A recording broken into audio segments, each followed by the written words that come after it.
Hello and welcome to class 11th once again. बच्चों, आज हम पढ़ेंगे फिर से इम्पोर्टेंट टॉपिक है हमारा आज का फिर से, जिसको हम पॉलीज एक्सक्लूजन प्रिंसिपल बोलेंगे। क्या पढ़ेंगे हम? Pauli's exclusion principal. आप अपनी कॉपी पे नोट कीजिए, पॉलीज एक्सक्लूजन प्रिंसिपल। ओके, ये हमारा आज का टॉपिक है। लेकिन बेटा, वीडियो को शुरू करने से पहले मैं आपको बता देना चाहूँगा कि अगर आप मेरे चैनल पे नए हैं तो प्लीज़ मेरे चैनल को सब्सक्राइब कीजिए, लाइक कीजिए और शेयर कीजिए, ठीक है? तो चलिए, विदाउट वेस्टिंग टाइम हम आज के लेक्चर को शुरू करते हैं, जो कि है पॉलीज एक्सक्लूजन प्रिंसिपल, ठीक है? या पॉलीज प्रिंसिपल भी हम शॉर्टली इसको कहते हैं। देखिए क्या हुआ, इसका पूरा नाम था वोल्फगैंग पॉली, ठीक है? ये Wolfgang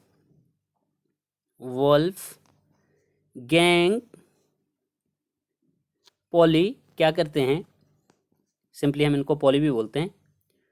Wolfgang Pauli put forward a principle which restricts, जो क्या क्या रेस्ट्रिक्शन जानते हैं ना आप, which restricts certain values of quantum numbers. Quantum numbers की कुछ वैल्यूज को क्या करते हैं, ये रेस्ट्रिक्ट करते हैं। किसके लिए? For an electron in an atom, and that's why और hence the name exclusion principle is. इसी वजह से इसको हम कहते हैं एक्सक्लूजन, ठीक है? Means it is talking about excluding something. समझा रही बात आपको? तो इसलिए इसका नाम जो है पहले वो एक्सक्लूजन प्रिंसिपल या पॉलीज एक्सक्लूजन प्रिंसिपल है, ठीक है? चलिए, अब ये कहता क्या है, अब क्या क्या बातें आपने इसमें याद रखनी है पॉलीज एक्सक्लूजन प्रिंसिपल में। This principle was given by, किसने दिया है ये principle? Wolfgang Pauli. Wolfgang Pauli कब? चलिए डेट है तो बता दीजिए, अदरवाइज जरूरी नहीं है। 1925, ठीक है? 25। अब स्टेटमेंट, दूसरी चीज है स्टेटमेंट। ये क्या कहता है? तो स्टेटमेंट है बेटा इसका, दिस लॉ स्टेट्स दैट, लिखिए कॉपी पे, this law states that no two electrons in an atom can have, no two electrons in an atom can have, no two electrons in an atom can have all the identical values of all the 4 quantum numbers। एक minute, इसको थोड़ा सा ऊपर करते हैं। क्या लिखा आपने? No two electrons in an atom can have identical values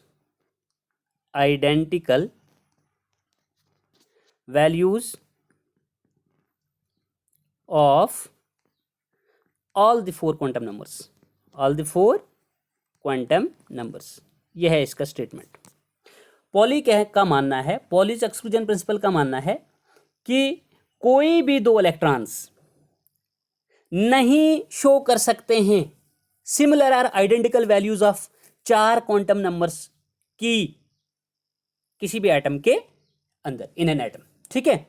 it means that 2 electrons in an atom, कि एटम के 2 इलेक्ट्रॉन्स जो है ना, वो क्या कर सकते हैं? इस स्टेटमेंट से हम ये मतलब समझते हैं, it means that 2 electrons in an atom can have identical values of maximum of 3 quantum numbers, कि एटम के 2 इलेक्ट्रॉन्स की आइडेंटिकल वैल्यूज मैक्सिमम हो सकती है 3 क्वांटम नंबर्स की। समझा रही बात? It means that 2 electrons in an atom can have identical values of maximum 3 quantum numbers. Then the fourth quantum number जो होगा, fourth quantum number will definitely differ, चौथा उनसे डिफरेंट होगा ही होगा। मतलब पॉली का ऐसा मानना है कि एटम के अंदर 2 इलेक्ट्रॉन्स के लिए 4 क्वांटम नंबर्स में से कोई 3 क्वांटम नंबर्स की वैल्यू आइडेंटिकल सेम आ सकती है, लेकिन चौथा जो है वो डिफर करेगा ही करेगा। हम ऐसा नहीं बोल सकते कि चारों की चारों वैल्यूज जो है वो सेम आएंगी, नहीं नहीं नहीं, सिर्फ मैक्सिमम 3 क्वांटम नंबर्स की जो है वो उसके लिए आइडेंटिकल वैल्यूज पॉसिबल हो सकती है, चौथा जो है वो डिफर करेगा। ऐसा मानना है पॉली या वोल्फगैंग पॉली का। जैसे देखिए, हम इसको एक एनालॉजी से यहाँ पे समझते हैं। अगर आपकी क्लास है और आपकी क्लास में हम ये बता दें कि 2 students in the same class can have same name. आपकी क्लास के 2 स्टूडेंट्स है ना, पॉसिबिलिटी है, हो सकता है, ये मुमकिन है कि 2 बच्चों का एक क्लास में सेम नाम हो सकता है। उन्हीं 2 बच्चों की सेम पेरेंटेज हो सकती है, उन्हीं 2 बच्चों के सेम सब्जेक्ट्स भी हो सकते हैं। ये तीनों चीजें बेटा पॉसिबल हैं। सेम, क्या बताया मैंने आपको पहले ही, सेम नेम, सेम पेरेंटेज, चलिए N name, P parentage, and same subjects हो सकते हैं। क्या आप ये मान सकते हैं कि सर इन दोनों बच्चों का रोल नंबर जो है वो एग्जाम के अंदर एक ही होगा? हरगिज नहीं, हरगिज भी नहीं। इनका अपना अपना रोल नंबर होगा। एग्जामिनेशन जब इनके लिए जाएंगे, एग्जाम जब इनके होंगे, तब इनके अपने अपने रोल नंबर्स इनको अलॉट होंगे। ठीक है, सेम रोल नंबर्स नहीं होंगे। Same is the case here. यही चीज अब आप यहां पर देखो, पॉली का मानना है कि एटम के कोई 2 इलेक्ट्रॉन्स जो है ना, वो नहीं कर सकते, क्या नहीं कर सकते, 4 के 4 क्वांटम नंबर्स की वैल्यू आइडेंटिकल शो नहीं कर सकते। फिर क्या कर सकते हैं वो मैक्सिमम जो है 3 क्वांटम नंबर्स की आइडेंटिकल वैल्यूज शो कर सकते हैं सिमिलर, बट जो 4th वाला होगा, चौथा जो होगा, वो डेफिनेटली डिफर करेगा। ठीक है बेटा, ये इसका मानना था। चलिए ठीक है, इसके बाद आप बताएंगे this principle can also be stated as, इसको एक और स्टेटमेंट, एक तो ये जो मैंने बताया ना, एक तो ये स्टेटमेंट है आपका, इसका एक और अल्टरनेट स्टेटमेंट आता है पॉलीज प्रिंसिपल का, this can also be stated as, वो क्या है, लिखिए कॉपी पे, एन ऑर्बिट, ऑर्बिट नहीं बेटा, an orbital can have maximum of, an orbital, ये इसका alternate, or you can say that second statement है, an orbital can have maximum of, किसी भी ऑर्बिटल में मैक्सिमम कितने इलेक्ट्रॉन्स हो सकते हैं? पॉली कहते हैं मैक्सिमम ऑफ 2 इलेक्ट्रॉन्स, 2 इलेक्ट्रॉन्स हो सकते हैं, चाहे ऑर्बिटल कोई सा भी हो। और आगे देखो क्या कह रहा है, एंड दीज मस्ट, और वो इलेक्ट्रॉन्स उस ऑर्बिटल के अंदर क्या होने चाहिए, एंड दीज मस्ट हैव, और फिर उन इलेक्ट्रॉन्स का जो स्पिन है ना, जो स्पिन क्वांटम नंबर में आपने पढ़ा था, स्पिनिंग जो इलेक्ट्रॉन की है ना, and these must, and these यहां पे लिखना आप, मस्ट हैव अपोजिट, कैसा स्पिन होगा इनका, opposite spin, and this must have opposite spin. ये मानना है किसका, वोल्फगैंग पॉली का, इस अल्टरनेट, या आप बताएंगे तो सेकंड या नेक्स्ट स्टेटमेंट में। ठीक है बेटा, कि ये कह रहा है कि एक ऑर्बिटल जो है वो मैक्सिमम, चाहे orbital, whether the orbital is S, whether the orbital is P, whether this orbital is D, और वेदर इट इज एफ, कोई भी ऑर्बिटल हो सिंगल, उसमें मैक्सिमम इलेक्ट्रॉन्स कितने आ सकते हैं जी, 2 इलेक्ट्रॉन। मैक्सिमम कैपेबिलिटी उसमें कितनी रहती है इलेक्ट्रॉन होल्ड करने की, सिर्फ 2 इलेक्ट्रॉन्स की। समझ आ रही है आपको बात? और वो भी कैसे, वो भी अपोजिट स्पिन में, मतलब एक इलेक्ट्रॉन उसका क्लॉकवाइज, दूसरा एंटी क्लॉकवाइज, या तो ये बात कहिए, या फिर one direction will be upward and another is downward. ठीक है, okay, this principle helps us in calculating the maximum number of electrons. देखिए पॉलिश प्रिंसिपल जो है ना, नेक्स्ट इंपॉर्टेंट पॉइंट बता रहा हूं, it helps us in calculating, ये हमें हेल्प करता है, मदद करता है इन calculating number, maximum number of electrons. आप किसी भी ऑर्बिट में बोल सकते हैं, किसी भी ऑर्बिट में। देखो बेटा, ऑर्बिट जो है ना, ये एक सबसे मेन चीज ऑर्बिट है। आप ऐसे इस नजरिए से थोड़ा सा देखिए, ऑर्बिट एक बहुत बड़ी चीज है। ऑर्बिट से छोटी छोटी चीज क्या है, सबशेल, जिसको हम सब ऑर्बिट बोलेंगे, सब ऑर्बिट बोलो या सबशेल बोलो, क्योंकि ऑर्बिट का नाम शेल भी होता है। उसके बाद आप बताएंगे सर इससे आगे क्या होता है, इससे आगे होता है, सबशेल से आगे क्या कॉन्सेप्ट मिलता है हमको, ऑर्बिटल का। क्या मिलता है, ऑर्बिटल का। समझ आ रही है आपको बात? तो यहां पे आप बताएंगे कि ओवरऑल हमको ये जो पॉली प्रिंसिपल है ना, हेल्प करता है कि अगर आपने कैलकुलेट करने होंगे कि एक ऑर्बिट के अंदर मैक्सिमम कितने इलेक्ट्रॉन्स जो हैं वो आ सकते हैं, तो वो आप इस पॉलीज एक्सक्लूजन प्रिंसिपल से फाइंड आउट कर सकते हैं। वो भी कैसे, जरा ध्यान कीजिए, आप जरा ध्यान कीजिए। यहां पर आपको मैं एक एक्सरसाइज, कुछ जो है इसका मैं यहाँ पे कराऊंगा आपको, ताकि वीडियो ज़्यादा लंबा ना हो जाए। बाकी एक दो वैल्यूज़ जो हैं आप भी निकालेंगे, क्योंकि मैं आपको पूरा तरीका बता दूंगा। आप अपनी कॉपी पे लिख लिए, एक टेबुलर फॉर्म करना है आपने, लेकिन ये किसके लिए, ये करना है कैलकुलेशन। आप लिखिए calculation of maximum number of electrons in calculation of maximum number of electrons in various orbits. ठीक है, वेरियस ऑर्बिट्स में maximum number of electrons Pauli's principle से किस तरह से हम करते हैं कैलकुलेट। चलिए आगे बढ़ते हैं। यहाँ पर आप एक टेबल बनाएंगे, इसके कुछ कॉलम्स लेंगे आप। पहले आप लिखेंगे यहाँ पे ऑर्बिट लिखेंगे, सॉरी। उसके बाद लिखेंगे आप क्वांटम नंबर। क्या लिखेंगे, क्वांटम नंबर। लेकिन यहाँ पे थोड़ा सा आप बड़ा कॉलम रखेंगे, यहाँ पे आप लिखेंगे इसको थोड़ा छोटे छोटे कॉलम करके लिखेंगे आप इसको n, फिर आप लिखेंगे l, फिर आप लिखेंगे m, फिर आप लिखेंगे m के बाद क्या होता है s, स्पिन क्वांटम नंबर। ठीक, कुछ इस तरह से मेन कॉलम आपका क्वांटम नंबर से आ गया ना, उसके सब कॉलम्स जो हैं वो आपके ये 4 क्वांटम नंबर्स के लिए इस तरह से रहेंगे। ये आपने फॉर्मेट लेना है, टेबल का अपनी कॉपी पे ले लीजिए। नेक्स्ट आपने यहाँ पे लिखना है टाइप ऑफ ऑर्बिटल। क्या लिखना है बेटा, टाइप ऑफ ऑर्बिटल। चलिए मान लीजिए ये भी आपने लिख दिया। ठीक है, फिर उसके बाद आपने क्या लिखना है, इस टाइप ऑफ ऑर्बिटल के बाद number of electrons, last column आ रहा है, number of electrons in that orbital. Type of orbital यहाँ पे था ना कि कौन सा ऑर्बिटल आएगा, और उसके बाद number of electrons in that, number of electrons इन, ऐसे लिखो number of electrons in the orbital, मतलब जो भी कंसर्न ऑर्बिटल आता जाएगा उसमें हम यहाँ पे टोटल इलेक्ट्रॉन्स भी काउंट करते जाएंगे, number of electrons in the orbital. Okay, ठीक है। चलिए थोड़ा सा शुरू करते हैं आप इसको। यहाँ पर अब आपने एक लाइन दे लीजिए, ठीक है, लेकिन ये कॉलम से याद रखने। चलिए अगर हम लेते हैं, यहाँ पर क्या है, ऑर्बिट, मैंने लिखा था यहाँ पे ये ऑर्बिट वाला, एक्चुअली एक मिनट मैं इसको इरेज करता हूँ। ये ऑर्बिट वाला कॉलम जो है ना बेटा, इसको यहाँ पे डाल दीजिए आप। ठीक है, इसको यहाँ लिख लीजिए, ये है मान लीजिए ऑर्बिट। ठीक है, ये वाला, तो ये ऑर्बिट मान लीजिए मेरा कौन सा ऑर्बिट, कौन सा शेल चल रहा है, ये के शेल चल रहा है जी। ठीक है, तो के लिए एन का वैल्यू कितना होता है, 1 होता है। ओके, फिर एल का वैल्यू कितना होता है, भाई हमने पीछे बड़ी मेहनत से पढ़ाया है, पता है अब होना चाहिए। अब आपको अगर नहीं पता तो आप कर सकते हो कैलकुलेट, कॉपी पे आपके पास पेन होगा। ये 0 है। एम का वैल्यू भी 0 आता है, क्योंकि एम की वैल्यू जो है ना एल पे डिपेंड करती है, प्रीवियस क्वांटम नंबर एजिमुथल है वो, उस पर, तो वो 0 है, ये भी 0 आ जाएगा। उसके बाद स्पिन क्वांटम नंबर देखिए अब क्या करना आपने। अब यहाँ पर स्पिन क्वांटम नंबर है, आपने हर एक वैल्यू के लिए क्या करना है, यहाँ पर बेटा जो भी वैल्यू मैग्नेटिक क्वांटम नंबर की आती जाएगी उसके लिए आपने उतनी बार जो है स्पिनिंग बतानी, मतलब क्लॉकवाइज भी बतानी है, क्योंकि पॉसिबिलिटी उनकी 2 स्पिन्स की है, +1/2 भी और -1/2। इसका मतलब आप बताएंगे सर आपका कहने का मतलब क्या है। अब मैं फिर से लिखूंगा एक बार 1 एन का वैल्यू, 0 एल का और 0 एम का, और यहाँ पे लिखूंगा -1/2। अब ये बेटा कंप्लीट हो गया। समझ आ रही है आपको बात। अब जब ये कंप्लीट हो गया तो अगला वाला कॉलम जो है वो मैंने क्या करना है, मैं इसको बताऊंगा सर टाइप ऑफ ऑर्बिटल।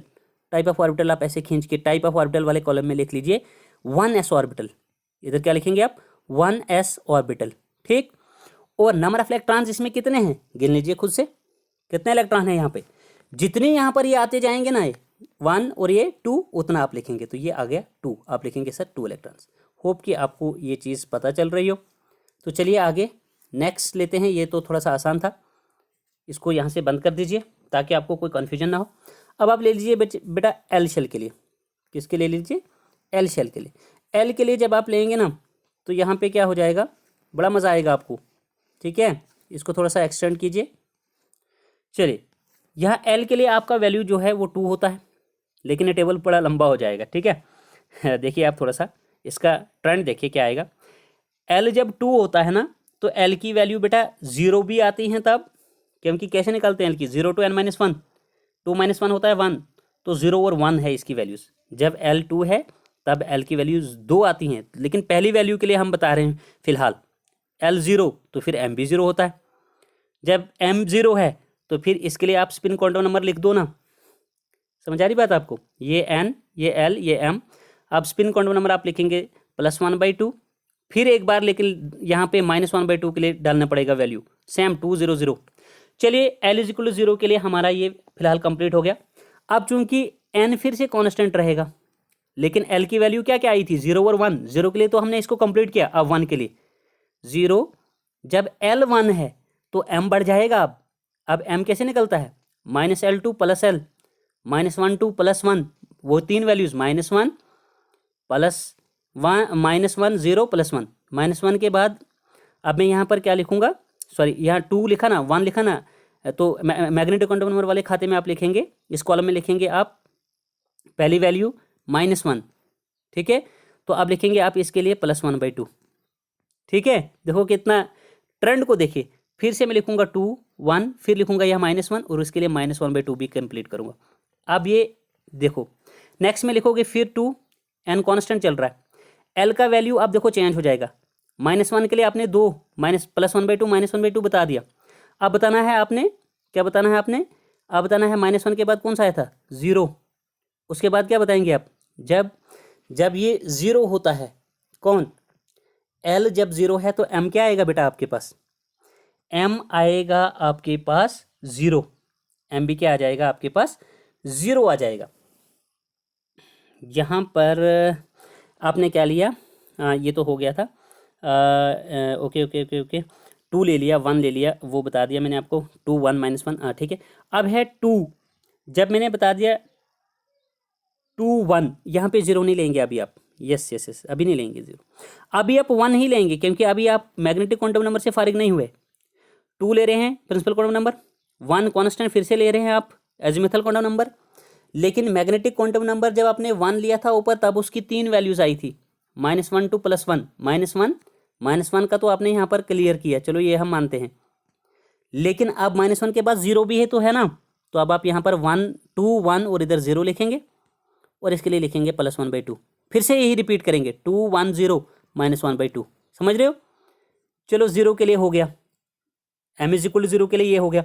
अब फिर से n2, l फिर से आप 1, लेकिन m क्या करेंगे, m लिखेंगे, 3 वैल्यूज थी ना, -1 भी हो गया, 0 भी हो गया, अब क्या बचा +1, तो +1 के लिए लिखेंगे बेटा आप इसी तरह से। अब आगे 2 1 +1 के लिए फिर से लिख दो +1/2, फिर यही वैल्यू रिपीट करो 2 1 +1, उसके लिए लिख दो -1/2। होप कि आपको पता चल रहा हो, कोई दिक्कत है ना आप बोलिए मुझे, ठीक है, कोई मसला नहीं।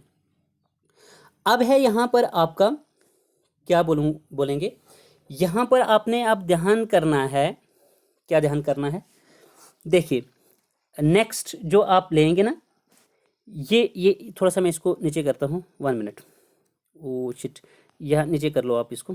देखो यहाँ अभी एक चीज़ बताने के लिए, एक तो टाइप ऑफ ऑर्बिटल, देखो ये 200 ये अलग खाता है, इसके लिए आप बताओगे ये टाइप ऑफ ऑर्बिटल जो है ना, ये जब m इज इक्वल टू 0 होता है तो ऑर्बिटल का नाम क्या आता है बेटा, ऑर्बिटल का नाम आता है s, लेकिन कौन सा ऑर्बिटल, इसका n कितना है 2, ऊपर वाला क्या था s, वो भी था लेकिन वो 1s ऑर्बिटल था, ये कौन सा ऑर्बिटल आएगा, ये आएगा 2s ऑर्बिटल। कितने इलेक्ट्रॉन इसमें भी आएंगे, 1 और 1 2, आप लिखेंगे 2s में भी यहाँ 2 इलेक्ट्रॉन, ठीक है। अब उसके बाद जो ये l इज इक्वल टू 1 आया है ना आपके पास, ये p सबशेल है, p सबशेल का ऑर्बिटल क्या कहलाता है, p ऑर्बिटल कहलाता है, p ऑर्बिटल। तो अब यहाँ से लेकर आपने क्या करना है, आपने यहाँ से 2 1 जहाँ से शुरू किया, यहाँ से लेकर तो यहाँ तक, ये जब देखो ज़रा कितने बन रहे हैं, 1 2 3 4 5 6, तो यहाँ आप इसको बताओगे सर ये कौन सा ऑर्बिटल होगा, ये होगा p ऑर्बिटल आपका।